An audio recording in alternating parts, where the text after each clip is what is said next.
Now it happened on one of those days, as he taught the people in the temple and preached the gospel, that the chief priests and the scribes, together with the elders, confronted him, and spoke to him, saying, "Tell us, by what authority are you doing these things?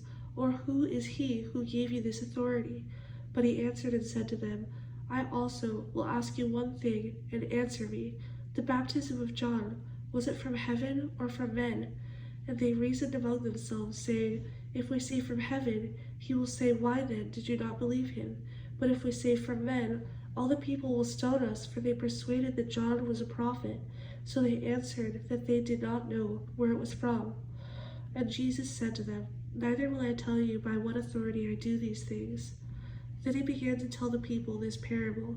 A certain man planted a vineyard, leased it to the vine dressers, and went into a far country for a long time. Now at vintage time he sent a servant to the vine dressers, that they might give him some of the fruit of the vineyard. But the vine dressers beat him and sent him away empty-handed. Again he sent another servant, and they beat him also, treat him shamefully, and sent him away empty-handed. And again he sent a third, and they wounded him also, and cast him out. Then the owner of the vineyard said, "What shall I do?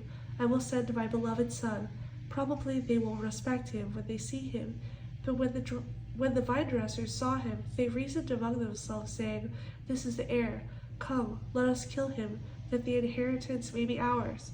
So they cast him out of the vineyard and killed him. Therefore, what will the owner of the vineyard do to them? He will come and destroy those vine dressers and give the vineyard to others. And when they heard it, they said, "Certainly not." Then he looked at them and said, "What then is this that is written? The stone which the builders rejected has become the chief cornerstone. Whoever falls on that stone will be broken, but on whomever it falls, it will grind him to powder." And the chief priests and the scribes that very hour sought to lay hands on him, but they feared the people, for they knew he had spoken this parable against them. So they watched him, and sent spies who pretend to be righteous, that they might seize on his words, in order to deliver him to the power and the authority of the governor.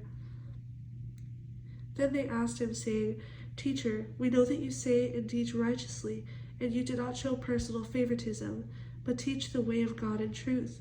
Is it lawful for us to pay taxes to Caesar or not?" And he perceived their craftiness, and said to them, "Why do you test me? Show me a denarius.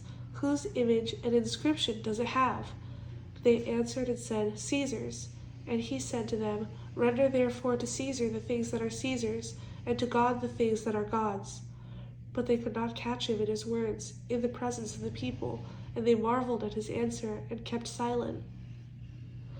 Then some of the Sadducees, who denied that there is a resurrection, came to him and asked him, saying, "Teacher, Moses wrote to us that if a man's brother dies, having a wife, and he dies without children, his brother should take his wife and raise up offspring for his brother.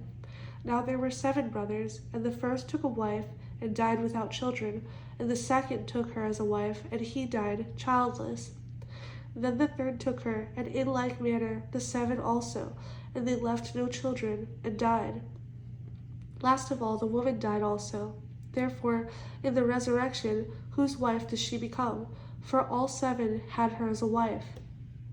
Jesus answered and said to them, "The sons of this age marry and are given in marriage, but those who are counted worthy to attain that age and the resurrection from the dead neither marry nor are given in marriage, nor can they die any more, for they are equal to the angels and are sons of God, being sons of the resurrection. But even Moses showed in the burning bush passage that the dead are raised, when he called the Lord the God of Abraham, the God of Isaac, and the God of Jacob. For he is not the God of the dead, but of the living, for all live to him." Then some of the scribes answered and said, "Teacher, you have spoken well." But after that they dared not question him any more.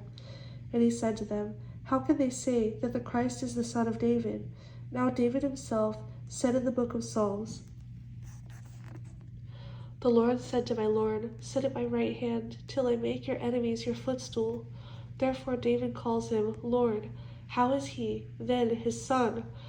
Then, in the hearing of all the people, he said to his disciples, beware of the scribes who desire to go around in long robes, love greetings in the marketplaces, the best seats in the synagogues, and the best places at feasts, who devour widows' houses, and for a pretense make long prayers. These will receive greater condemnation.